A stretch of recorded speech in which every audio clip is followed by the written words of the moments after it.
Good afternoon, everyone, and welcome to the second webinar in our Blockchain at Butzel series, From Orange Groves to Blockchain, Financial Regulation of Digital Assets. During this afternoon's presentation, please feel free to submit questions to our presenter using the Zoom Q&A panel. A copy and recording of this presentation will be made available this afternoon on the webinar event page on butzel.com. And with that housekeeping out of the way, I'd like to thank everyone for joining us and to reintroduce our presenter, Butzel Long shareholder, Mr. William Kraus. Mr. Kraus represents individuals and businesses involved in governmental and regulatory investigations, U.S. state and federal litigation, and alternative dispute resolution. He concentrates his practice on disputes relating to the financial industry with a particular focus on legal and regulatory issues related to digital assets and blockchain technology. Thank you again for joining, and thank you, Bill. Right. Thank you, Jonathan. Again, let me say hello and welcome back to Blockchain at Butzel. Over the coming weeks and months, we'll be rolling out a webinar series examining the law and regulations surrounding digital assets and blockchain. As Jonathan said, this is our second webinar in the series, From Orange Groves to Blockchain, Financial Regulation of Digital Assets. Thank you again for the opportunity to speak with you all today. As you might have heard, our Blockchain at Butzel webinars will be structured as introductory, intermediate, or advanced based on how general or specific the subject matter of that particular webinar is. Last week's webinar, Is Bitcoin Illegal? Also, What's a Bitcoin? Was an introductory level webinar discussing the basic mechanics of Bitcoin and blockchain, some general legal issues surrounding this technology, and potential business applications. A recording of that presentation can be found on Butzel Long's website as well as YouTube. Today's webinar is structured as intermediate and will presume, but not require, some basic knowledge regarding digital assets. Our goal for today will be to provide an overview of financial regulations of digital assets from a currency, commodity, derivative, and security perspective. Future webinars will explore some other legal issues in greater depth, and next week on Tuesday, we'll be hosting a joint presentation between me and Jennifer Tokarski exploring blockchain applications in the automotive industry. Future topics will include discussions about cybersecurity, ransomware, intellectual property, and taxation, among others. I certainly hope that you can join us for some of those. Now, as you'll quickly find, and as I mentioned for those of you who were on last week's webinar, I'm very excited about this technology and the law around it. I'm also grateful for the opportunity to discuss this topic with you, and I truly hope that you'll find today's webinar worthwhile. As Jonathan mentioned, to ensure that each of you takes something away from today's session, please do not hesitate to use the Q&A function to post questions, and I'll plan to answer them either in real time or more likely at the end of the presentation. And with that background, let's get started.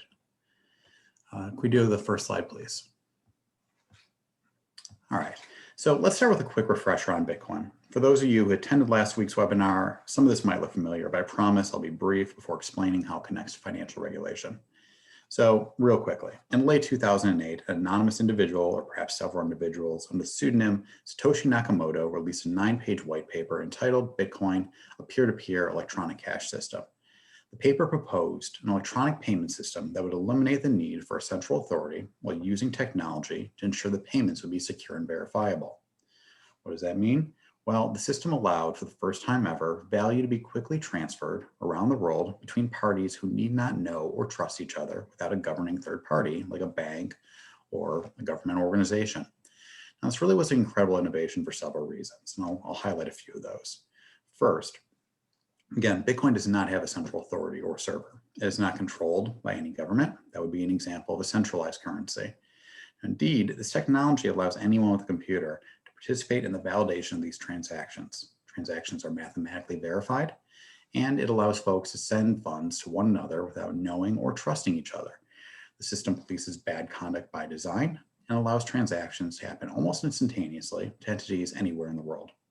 Bitcoin and other digital assets are also extremely portable, unlike, say, $60,000 worth of gold or US dollars. And it provides an immutable and public record of funds that have been sent, earned, or received throughout history in a format that is extremely difficult to modify or cheat.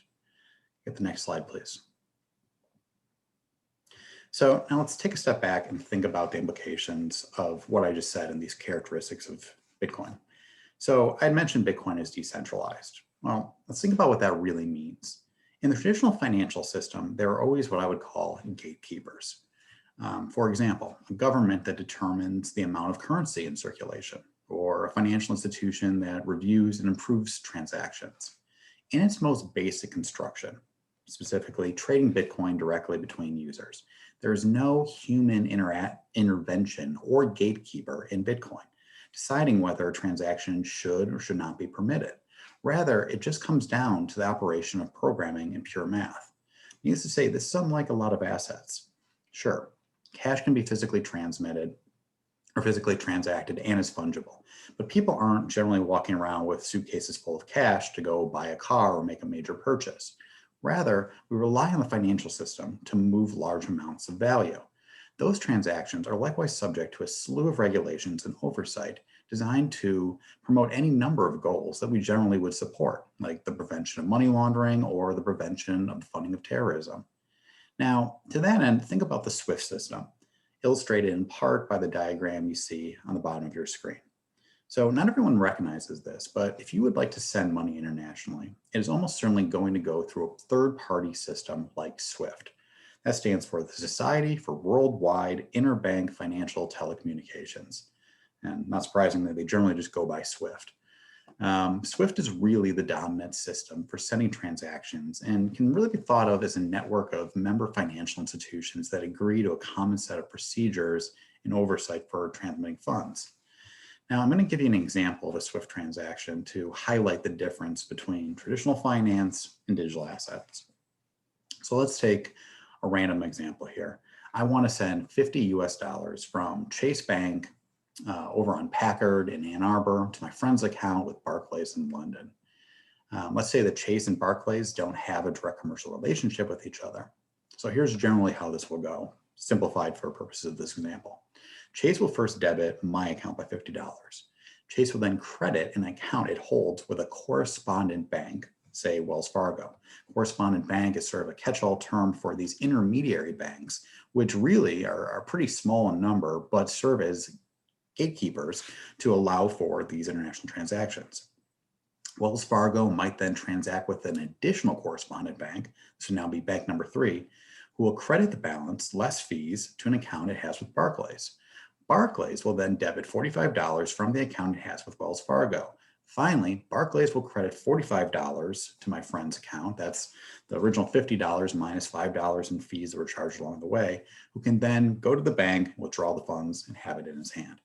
So for keeping count, that's at least 4 banks, multiple processing fees, and several bank accounts. And at all steps in the process, traditional financial institutions were acting as gatekeepers, ensuring, for example, that I possess the funds I want to send, make sure that they actually get to my friend, and make sure that the transmission doesn't run afoul of any of the regulations out there or appear suspicious in any way. Now, in contrast, when Bitcoin came along, it allowed users to move massive sums of value without the traditional financial system. In essence, to send $50 to my friend in London, all I really have to do is enter in his or her public wallet address, the amount I want to send, and initiate the transaction. The transaction itself is verified mathematically, and the system makes sure I have the funds that I'm trying to send. So in its most direct construction, for example, I'm not using a digital asset exchange to send the funds, there's really no review of what the funds are being used for or whether they should be reported to the government. They're just transmitted. What should we do about that from a regulatory perspective? Let's turn to something a little more concrete. We'll consider the evolution of digital assets as a financial instrument that can be traded. Now, the New York Stock Exchange was formed in 1792. And even NASDAQ, which is an electronic exchange, has been around for 50 years. Now, in short, traditional financial exchanges have been around for a very long time, and equities are stable, widely distributed, and rarely prone to large swings. It's a stable market.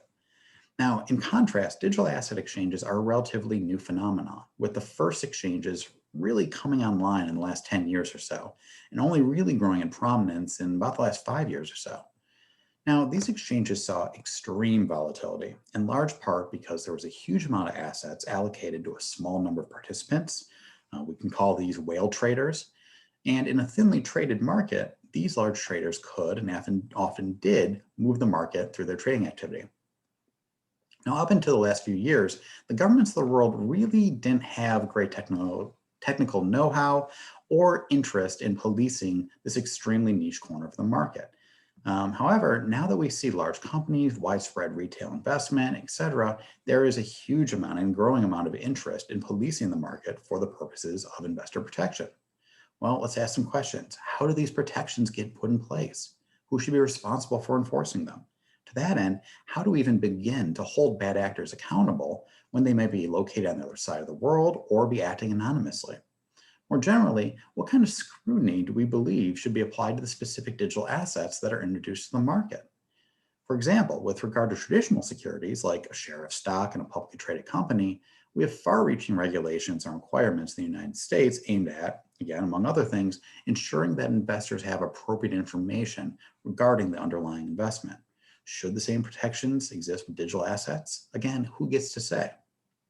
Now, these are just some of the issues. Now, let's talk about the response. Can we go to the next slide, please? All right, let's talk about some focus areas. Now, as an initial matter, the US government is most focused on three general categories when it comes to financial regulation of digital assets.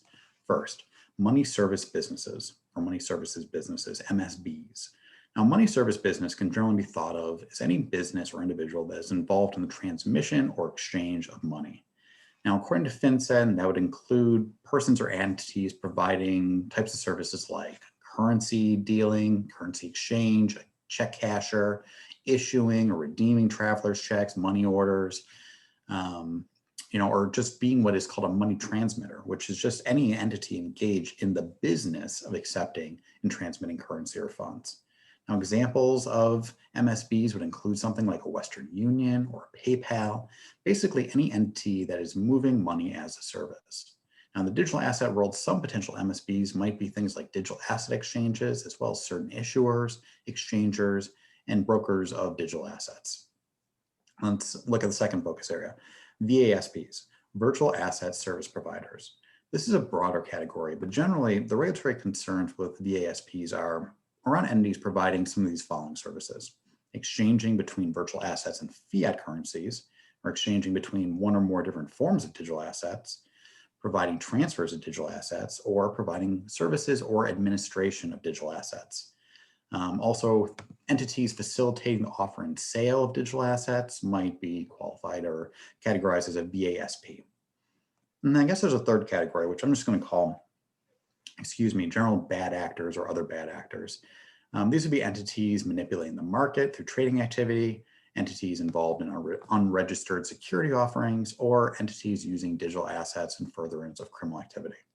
So now that we've gone over some of the focus areas, let's talk about who is in charge of policing the market. We have the next slide, please.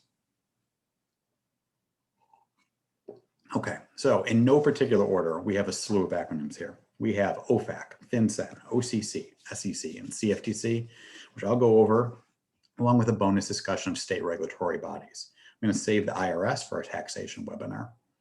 Let's go to the next slide and talk about the SEC.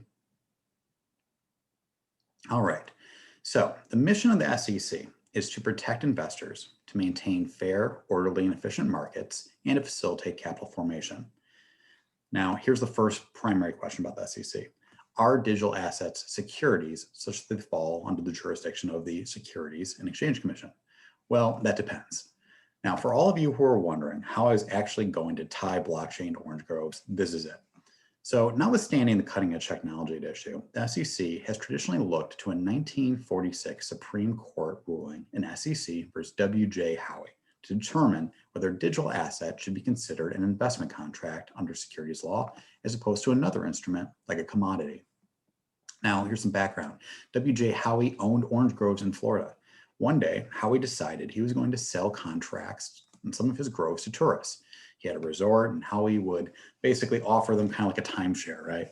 Howey would tend the land, harvest, and market the produce, and the purchase of the contracts were promised a share of the profits. Now, Howey didn't register his sale with the SEC, and just like they do today, the SEC obtained an injunction regarding the sale. The case went all the way to the US Supreme Court. Now, at bottom, the question presented by Howey was whether the offer of an investment in a citrus grove with profits to be derived from the work of the grove owner or seller constituted an investment contract. Howey has given rise to what is commonly referred to as the Howey test, which in turn asks whether a financial instrument represents, first, an investment of money, Second, in a common enterprise. Third, with a reasonable expectation of profits. Fourth, derived solely from the efforts of others. If these elements are all satisfied, you have an investment contract and hence a security under Howey. So the SEC has applied this analysis to digital assets since it's what is commonly referred to as the DAO or DAO report. The SEC's July 2017 report of investigation regarding a blockchain-based project that established the Howey test applied to this class of assets. In terms of other guidance, the SEC has published its framework for investment contract analysis of digital assets, which examines the different components of Howey in much greater depth. A few key takeaways: whether a particular digital asset at its time or offer of sale satisfies the Howey test is going to depend on a bunch of different facts and circumstances. The first two prongs of Howey are usually met, and the last two are where most of the analysis usually lies. Also, the report talked about how an expectation of profit can be discerned from any number of different considerations, and it highlights that there are a number of considerations that suggest Howey would not be satisfied that folks can look to as well. Now, to say this again, for the avoidance of doubt, the question of whether a digital asset constitutes a security is a highly fact-specific and legal-specific inquiry. So to quote the SEC once more, it's going to depend on the facts and circumstances, including the economic realities of the transaction. But in short, this is how we get from orange groves to blockchain. We go to the next slide, please. Now, with that background, let's think about some different digital assets and how we might come to the conclusion that one example or hypothetical coin I have here satisfies the Howey test. Now, let's say, as you look on this picture of that fine looking mug there on the right side of the page, that I want to go and create the Kraus coin. Now, to be clear, we are not inventing a Kraus coin. I don't have authority to invent a Kraus coin. Kraus coin is just an example. But say I want to invent something to pay for prepaid legal services related to digital assets. And I decide I'm going to create 10,000 Kraus coins. And each one is going to pay for an hour of legal work from me, or maybe some of the other digital asset attorneys we have here at Butzel Long. You'll be able to buy Kraus coins directly from the Butzel website. Again, this is all hypothetical. And if you want, you can trade them with other people who want the underlying services. Now, as a bonus to kind of get people through the door, we're going to price these Kraus coins so that they're sold at a 10% discount from our normal 2021 legal fees. And we're going to go and offer you 10% of our team's profit for 2021. And we're going to divide that up pro rata, depending on how many Kraus coins you hold. So that way, if the fees go up in the future, a Kraus coin, which was discounted at the start, might be worth quite a bit more. And if we do well, holders of the Kraus coin can get a share of our returns. Now, there might be some enterprising people, like I said, who buy them up at a discount and then sell them in the future as rates go up, or buy the coins to get, like I said, a larger share of the profit. So let's do a Howey analysis. Does our made up Kraus coin reflect an investment of money? Yes, absolutely. Buyers are giving us cash in return for financial interest. Specifically, it is a service valued at X dollars. That is what they are paying for. In a common enterprise, now this analysis can be a little more difficult, but generally the success of the investment here is going to depend on the firm's efforts. Also, whether people want these services in the future and whether folks like me decide to keep practicing law or do something else with our free time. Nonetheless, this is probably satisfied. Next prong, with a reasonable expectation of profit. Almost certainly. If folks believe that rates are going to go up and the Kraus coin could be sold for a premium in the future, or at the very least, someone could buy it at a 10% early bird discount and sell closer to our actual rates, or maybe at a 5% discount instead of 10, this might be satisfied. The part though that really puts it over the top is the possibility of getting a share of our team's profits. In short, I think a reasonable expectation of profit is found here, and this element is satisfied as well. And the fourth element, derived solely from the efforts of others. 100% here. Just like Howey was going and tending the orange groves and taking the produce to market, all of the potential upside of this investment is going to depend on Butzel Long, myself, and other third parties removed from the investor. Again, all hypothetical, all example, there's not a Kraus coin, but you can see how my humble example here could very well be a security, and its sale without conforming to the proper registration and requirements might constitute an unregistered security offering in the United States, subject to the jurisdiction of the SEC. Next slide, please. Now let's take a step back. Now, if you weren't at the last week's seminar, you might have missed the fact that there are way more digital assets out there beyond Bitcoin. There are in fact thousands of digital assets already in circulation. Now, what can the SEC do to police this market? Well, generally they just try to nip them in the bud. Specifically, the SEC has largely established its presence in this space through aggressive policing of initial coin offerings, or ICOs. Now, similar to an IPO, an ICO is a means of raising investor funds for a new digital asset or project. ICOs exploded in and around 2017, and what we saw was that many bad actors were using them as a means to defraud investors. Sort of like a digital fire festival, right? Certain ICO issuers would raise money for some new token and then either run off with the investment or sell off the coin immediately after listing.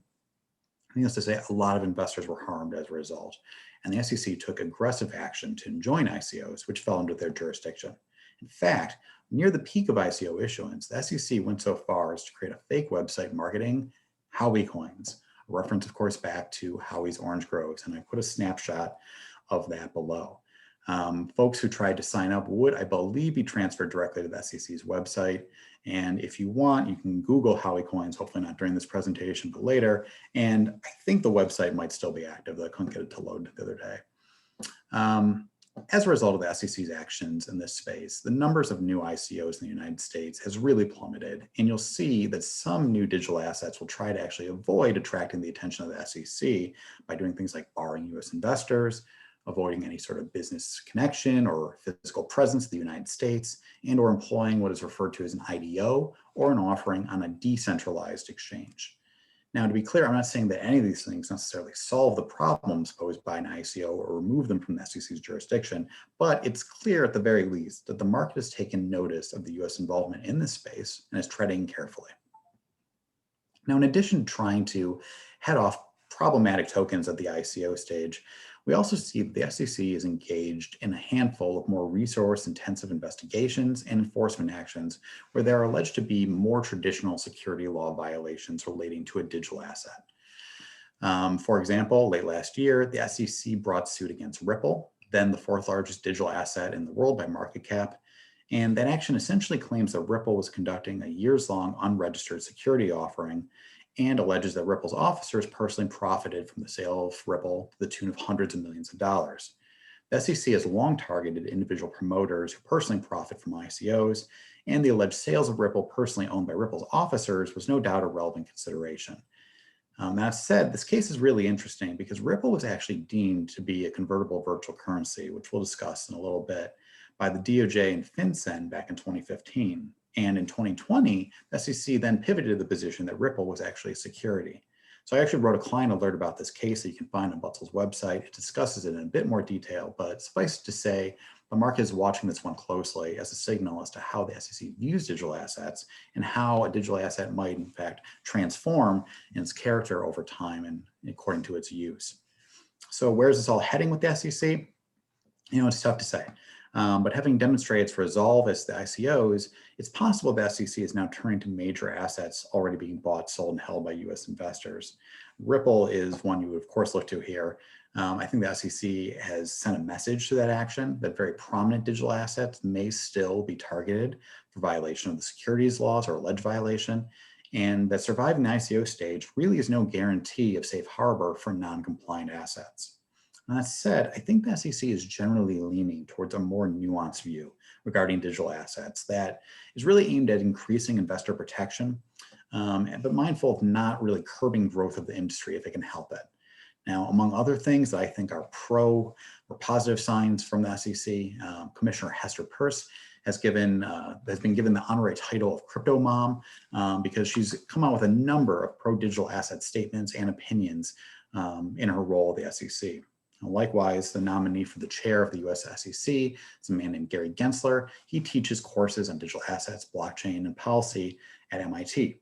And finally, it's my personal opinion that we'll probably see the approval of the first Bitcoin exchange traded fund this year by the SEC. And if so, that would really be a tacit acknowledgement that digital assets have reached a level of stability that the SEC feels they can be safely invested in by retail investors.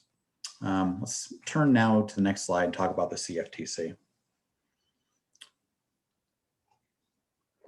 Excuse me. So like the SEC, the CFTC has statutory authority with respect to certain aspects and uses of virtual assets. The CFTC's jurisdiction primarily covers derivative contracts, including futures, options, and swaps that involve a commodity. Now, the Commodity Exchange Act, or CEA, is extremely broad in its definition of commodities, and the CFTC has concluded that certain digital assets are in fact commodities. This has been further sort of cemented by a handful of cases, namely CFTC versus McDonald, CFTC versus My Bitcoin Pay Inc., which have stated that or indicated that Bitcoin is a commodity under the CEA. Now, the CFTC also has jurisdiction over fraud and manipulation involving digital asset traded in interstate commerce.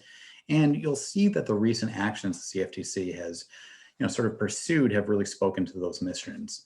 First, let's talk about BitMEX. Last fall, CFTC filed suit against BitMEX, which is a very large digital asset exchange, alleging that it illegally offered leveraged retail commodity transactions, futures, options, and swaps on digital assets. In other words, BitMEX did not have CFTC approval for the type of business they were operating. And I'll step back real quick. BitMEX, when I say leveraged transactions, was actually a bit of a pioneer in the digital asset world because they offered retail traders what would sort of famously become 100x leverage on trades. So they could really put down a little bit of margin and trade 100 times value. And that, unsurprisingly, has caught the attention of the CFTC. CFTC has then claimed that BitMEX also failed to implement really even the most basic compliance measures required of financial institutions. And this is really a fairly big deal. I mean, it serves as a warning to large digital asset exchanges that there's a risk here to interacting with US users and not being compliant with US law. Let's turn to another more recent action, Coinbase/GDAX. GDAX was the previous name for Coinbase's sort of professional trading platform. And a couple weeks back, the CFTC announced a settlement with Coinbase. Interestingly, this was a spot market, so there was no futures at issue. And instead, the CFTC actually relied on their anti-fraud and anti-manipulation authority.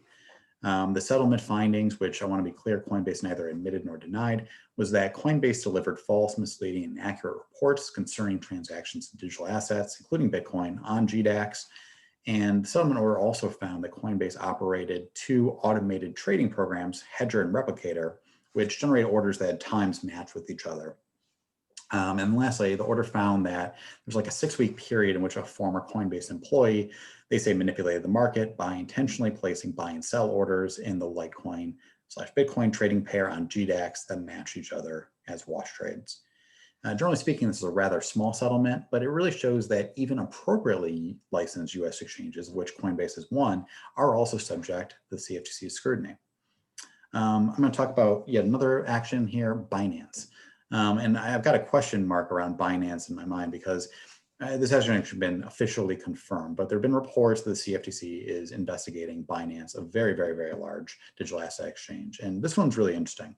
In October of 2020, Forbes published this article. I think it was called Leaked Tai Chi Document Reveals Binance's Elaborate Scheme to Evade Bitcoin Regulators. Now, that doesn't say it all. I'll sort of break it down for you. Basically, they said that Binance conceived of this elaborate corporate structure designed to intentionally deceive regulators and profit from crypto investors in the United States. There was this presentation that Forbes claimed to get a hold of, and it essentially said that they were trying to go and use corporate entities to distract regulators in the US with feigned interest in compliance. The article states that the presentation outlined a process to move revenue in the form of licensing fees to a parent company and to teach potential company customers how to evade geographic restrictions while technological workarounds were put in place. And then the article really even went so far as to say or claim that there was an enforcement mitigation strategy that Binance was privy to that explicitly mentioned the need to undermine the ability of anti-money laundering and US sanctions enforcement to detect illicit activity and to distract FinCEN, OFAC, SEC, CFTC, among others, from enforcing their rules. Needless to say, this caught the eye of the US regulators. And recently, it was not surprising to hear that the CFTC might, in fact, be investigating Binance. This would, of course, be keeping with the compliance prerogative we saw in BitMEX and a push to get exchanges that avail themselves of the US market to implement basic compliance measures. Again, I want to be clear, the CFTC has not come out and said they're investigating Binance. They would not, even if they were, and this was all sort of just rehashing what was in the Forbes article. So where's this all heading? Well, I think we're going to see a few areas of focus here with the CFTC. I think we're going to see registration and gatekeeper sort of issues like BitMEX and Binance. I think we're going to see the CFTC focus on market manipulation, like was alleged in Coinbase and GDAX. And I think we're going to see enforcement around other fraudulent schemes involving virtual currencies that generally have the effect of, affecting a fraud on the market. And let's talk a little bit about future leadership. I mentioned last week Chris Brummer. He's a leading candidate for the CFTC chair, and like the SEC's nominee, is extremely well-versed in digital assets and central bank digital currencies. Like the SEC, I think we're going to see continued investigations and enforcement actions aimed at curbing market manipulation. And, I think they're going to generally take steps to increase their acumen and their surveillance of the market. For quite some time, there's been an entity called Lab CFTC, which is really interesting. It was sort of a tech, think tank that, among other things, was aimed at going and learning how this technology operates and how to sort of, apply the CFTC's enforcement prerogative to it. Now let's talk about FinCEN. Can we get the next slide, please? All right. So FinCEN is a part of the U.S. Department of Treasury and has primary responsibility for administering the Bank Secrecy Act. Now, the title Bank Secrecy Act always sounds a bit odd to me because really the primary focus of the act, or one of the primary focuses, is to ensure that financial institutions provide extensive information to the government about potential money laundering and other suspect financial transactions. Now, in that sense, you can actually think of FinCEN as a bit of an investigative agency tasked with reviewing and analyzing reports and other information concerning suspicious activity like money laundering, financing of terrorism, and bad acts. Now, let's go to the next slide briefly. All right, now as an aside, if any of you have been fortunate enough to see the 2016 action thriller, The Accountant, starring Ben Affleck and Anna Kendrick, it might now make sense why the investigators chasing down the main character were with FinCEN. They were tracking down suspected money laundering in violation of the Bank Secrecy Act. And you can sort of see the seal there on the bottom right. It says U.S. Department of Treasury. They were with FinCEN. It is probably the only time FinCEN has ever been referenced in pop culture. But now you can, drop that nugget on your friends and impress them next time The Accountant is playing on TBS. Next slide, please. So let's take it back. How does this relate to digital assets? Well, FinCEN has jurisdiction over entities engaged in the business of accepting or transmitting convertible virtual currencies, or CVCs. You might remember that term from my mention of Ripple just a while ago, when FinCEN and DOJ back in 2015 had determined that Ripple was at that time a CVC. So what's a CVC? Well, it basically means any digital asset that can substitute as currency. In other words, if you can exchange it like legal tender, as you would with a US dollar, it's very likely a CVC. As you can imagine, the nature of CVCs, just like cash or anything else that you can exchange freely for value, services, goods, make them susceptible to the use of kind of illicit activity that FinCEN is concerned with. Now, FinCEN has also made clear that money transmission services dealing digital assets fall under their jurisdiction. In other words, if a platform is accepting and transmitting value from one person to another, or if someone is administering that kind of transmission, they're very likely under the Bank Secrecy Act and within FinCEN's authority. But to be clear, for the most part, digital asset users, if I were going back to my example of sending $50 in Bitcoin to my friend in London, probably not going to fall under FinCEN. So stepping back, does it mean that it's illegal for businesses to accept and transmit digital assets? Now, again, with the caveat, this isn't legal advice, it's unlikely unless your business is sort of aimed at, money transmission.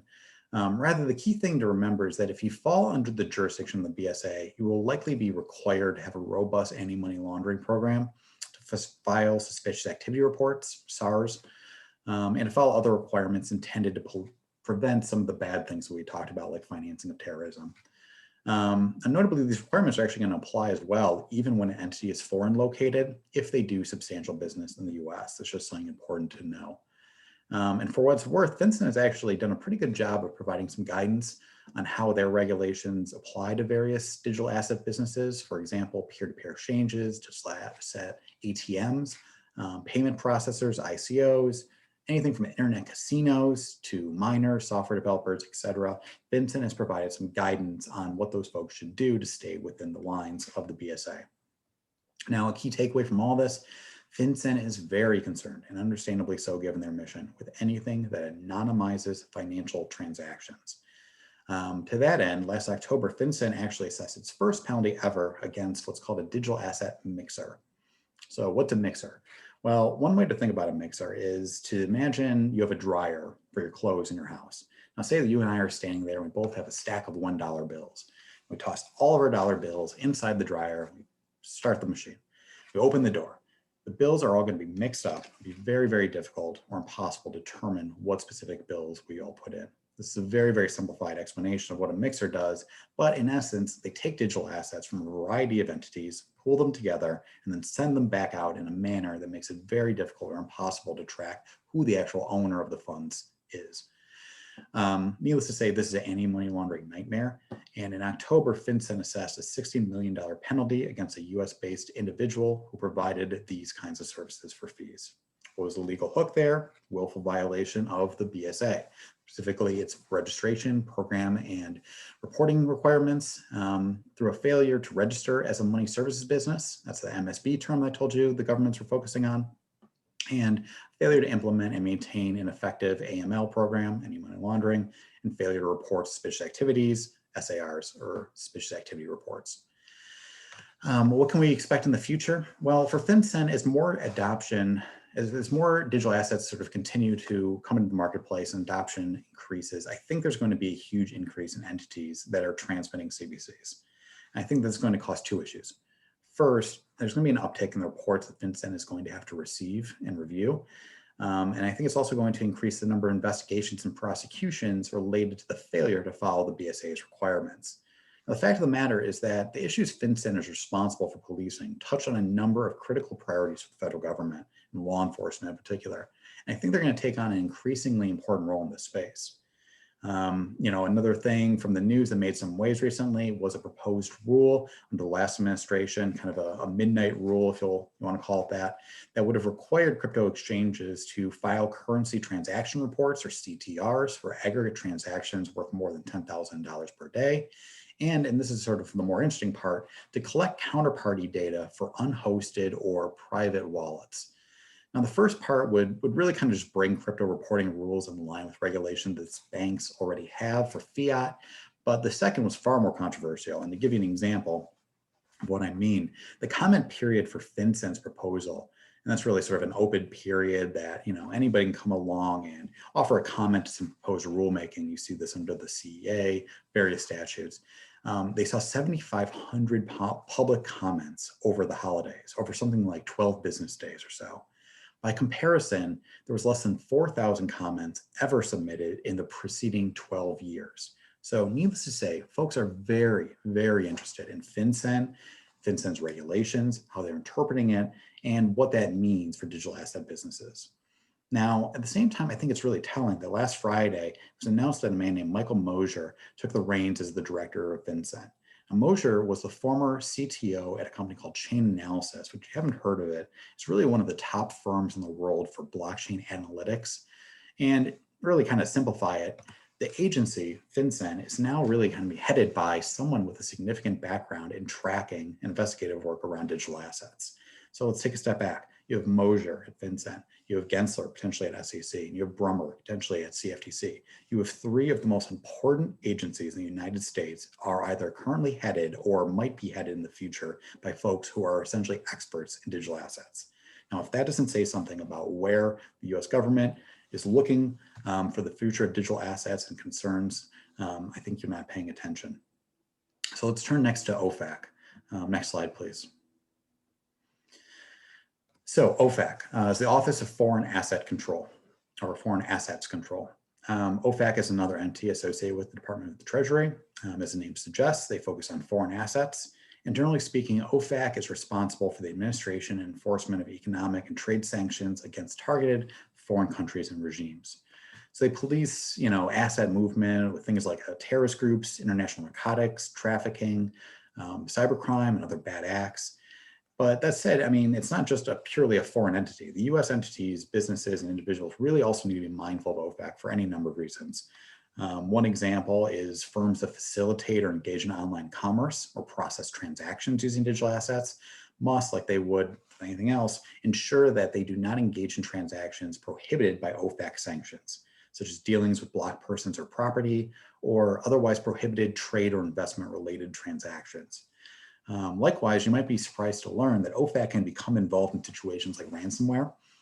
For example, if a business were to pay out a digital asset ransom to a state-sponsored actor, or anyone in certain foreign countries that have been sanctioned, that might run afoul of OFAC's regulatory scheme. What's an example of OFAC's actions? Well, I talked about private commerce. One example was in February, there was a settlement with a company called BitPay. That was a private business in Atlanta that offers payment processing solutions for merchants that wanted to accept digital assets for payment for goods and services. BitPay remitted something like $500,000 to settle its potential liability with OFAC. But basically, at the heart of that settlement was 2,100 different violations of multiple sanctions programs.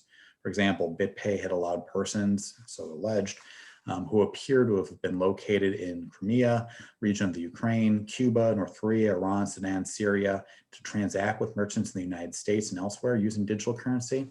And they did this notwithstanding the fact that BitPay was alleged to have had location information such as IP addresses about those persons prior to effecting the transactions.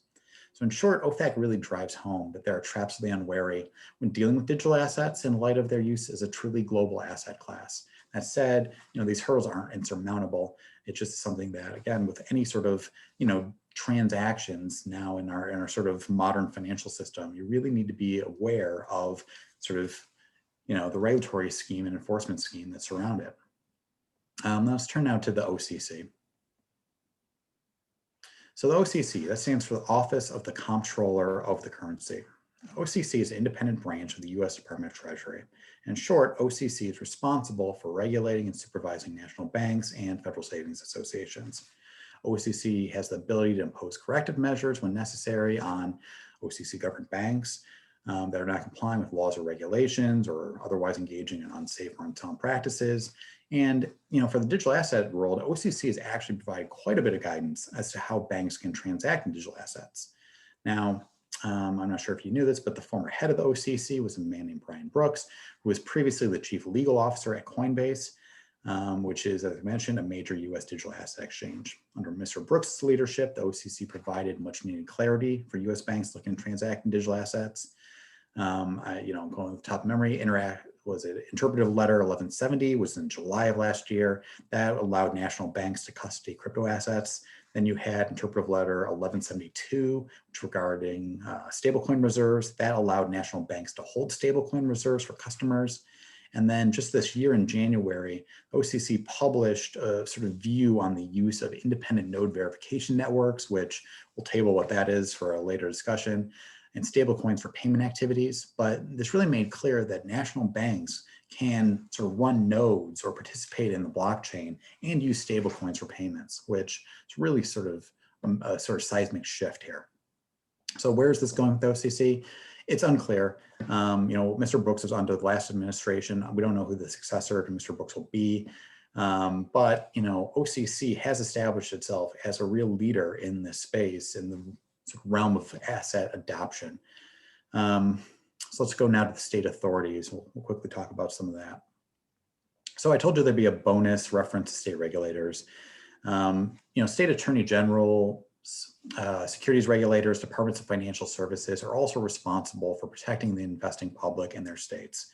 And many state authorities are actively monitoring, supervising, or investigating digital asset activities within their jurisdictions, particularly those involving the issuance or sale of ICOs or other investment products. Now, I've got the New York Attorney General seal there because the state of New York has really been the most proactive, or one of the most proactive states seeking to regulate and gather information in the digital asset and ICO space. What we see in New York, as with other states, is application of the blue sky laws or securities laws. In this case, New York, it's the Martin Act, which has been around since the 1920s. Other things that New York's done, which are interesting, is they've come up with the concept of a bit license, which was really sort of required to engage in virtual currency business. And they also conducted, a pretty interesting initiative called the Virtual Markets Integrity Initiative, which was a fact-finding inquiry into the policies and practices of digital asset platforms used by consumers to trade digital assets. And part of that was they sent out letters, something like 13 different digital asset exchanges. And then in September of 2018, they reported in a market integrity report, here are the different aspects of these exchanges, what they do to protect assets, reserves, et cetera, et cetera. But this all sort of, going towards investor protection, which is a huge priority for many of these state regulators. Now, to that end, many states have already enacted or proposed some form of regulation in this space, and that will, I believe, only continue as time passes and widespread adoption increases.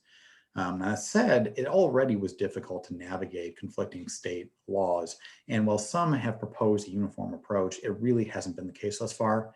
And we're also seeing is sort of states competing amongst each other to attract new investment and tax dollars from digital asset and blockchain businesses. If you were with us last week, you heard me reference Wyoming. Wyoming has really emerged as a leader in crypto-friendly regulations. And then Florida, most notably Miami, has also begun to sort of market itself as a new digital asset Silicon Valley, with things like Miami's mayor exploring how to pay city employees in Bitcoin. So let's talk briefly about some takeaways, and then we'll turn to some questions. In broad strokes, I think there's a tension between the need to bring regulation order to the space for any variety of reasons and wanting to foster and promote innovation.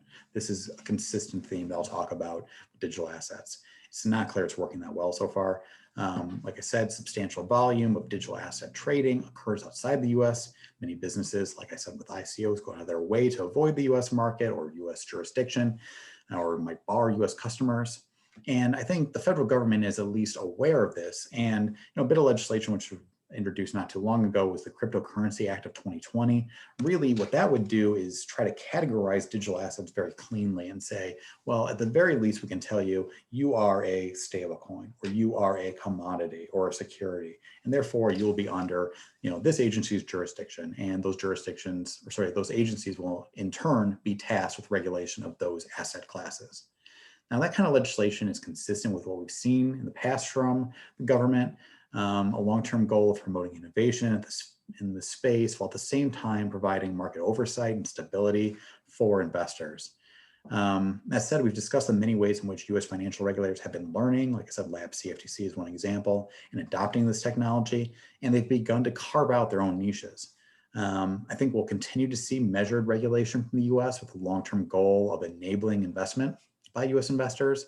But again, you're going to see a big focus on protection of investors, protection of the integrity of the markets. I think we're going to see some increased clarity for businesses looking to use digital assets or provide services like we did with the OCC. And I think that's going to allow traditional financial institutions and businesses to start adopting digital assets more. So with that, we've got about 10 minutes left. So I will open the floor for any audience questions. Great. Thank you very much, Bill. Looking at the questions here when they came in, how is the IRS or is the IRS involved with these digital assets? Yeah, so absolutely. Short answer.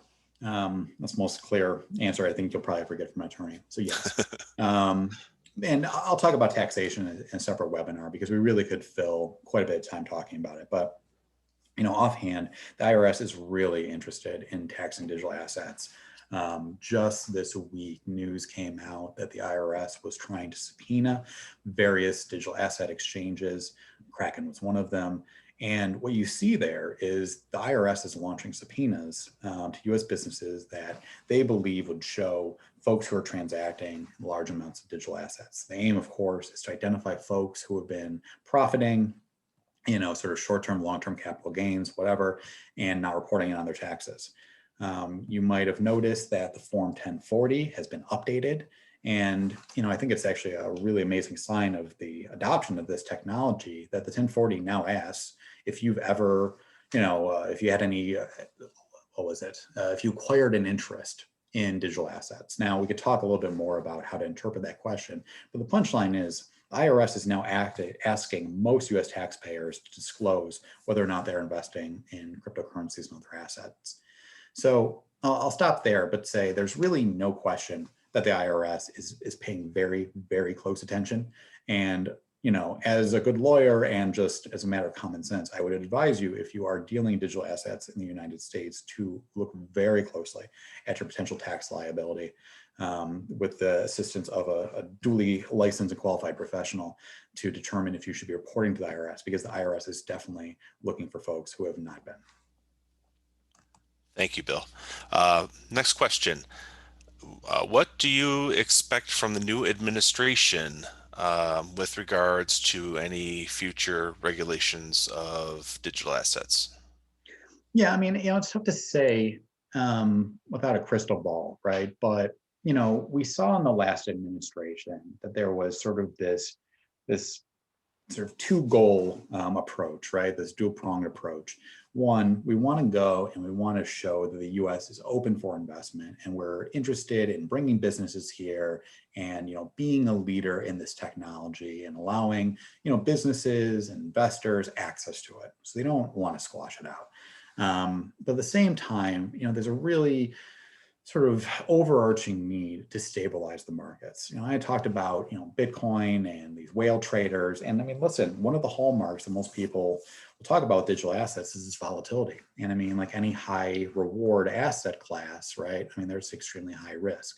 I think US government, and among other governments in the world, really want to go and normalize the market. They want it to be surveilled. They want there to be good reporting. They want to understand the transactions which are taking place. They want to be able to flag and investigate, things like money laundering or look like money laundering. They want to be able to prosecute folks who, manipulate the market for their own gain. And I think for the most part, that's a laudable goal. You cannot have, the growth of any asset class, and this has been true throughout time, or any new technology cannot gain widespread adoption unless there is regulation. Okay, a small bit of very limited things that actually make me interesting is that I have a pilot's license, right? And I like to think back to the 1900s. I mean, when flight first started, you could just hop in an airplane that you ordered through a mail order catalog and go fly around, right?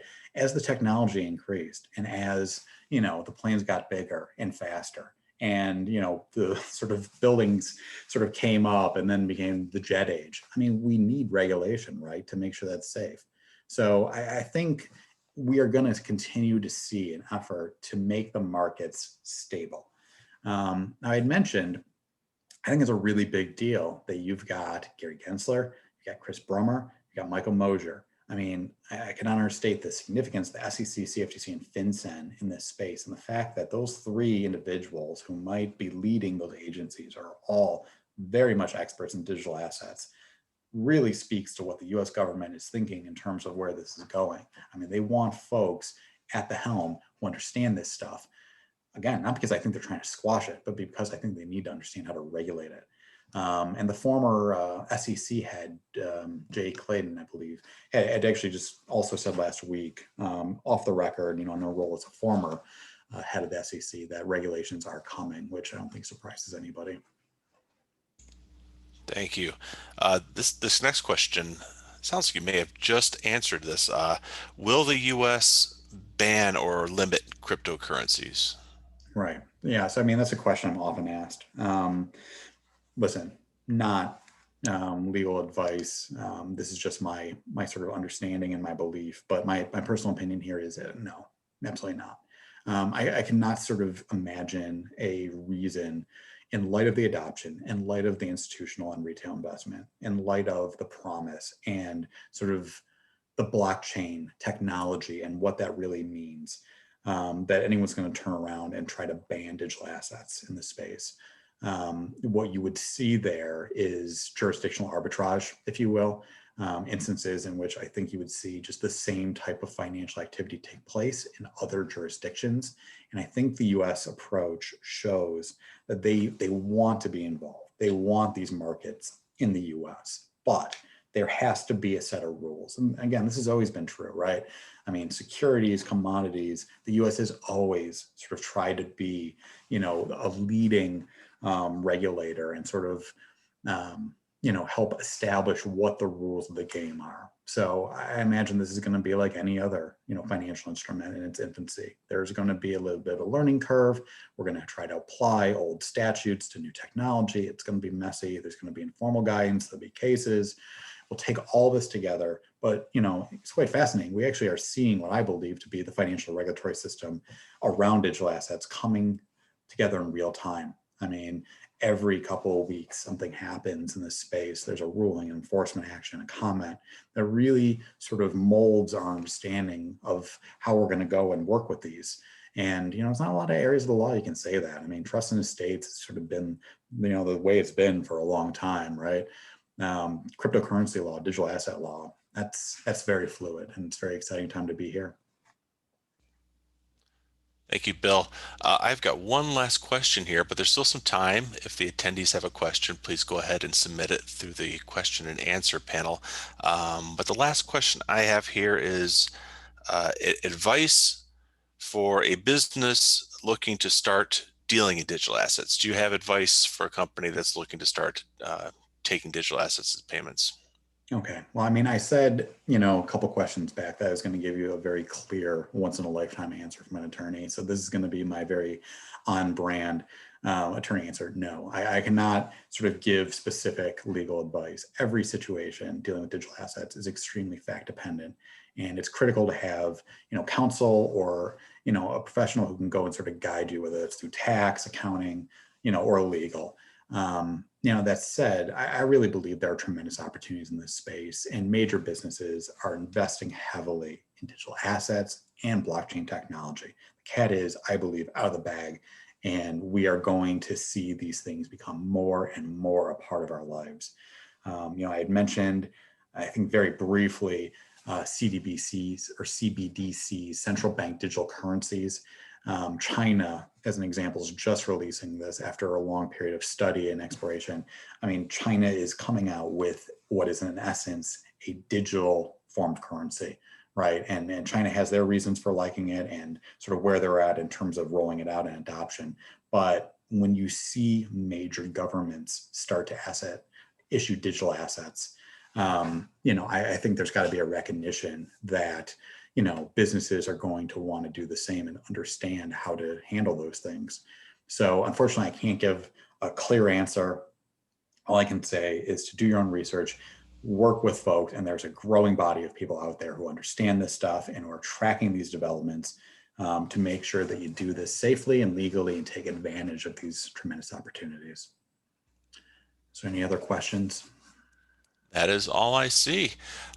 So thank you, Bill, for the excellent presentation. Thank you, all attendees, for joining us today.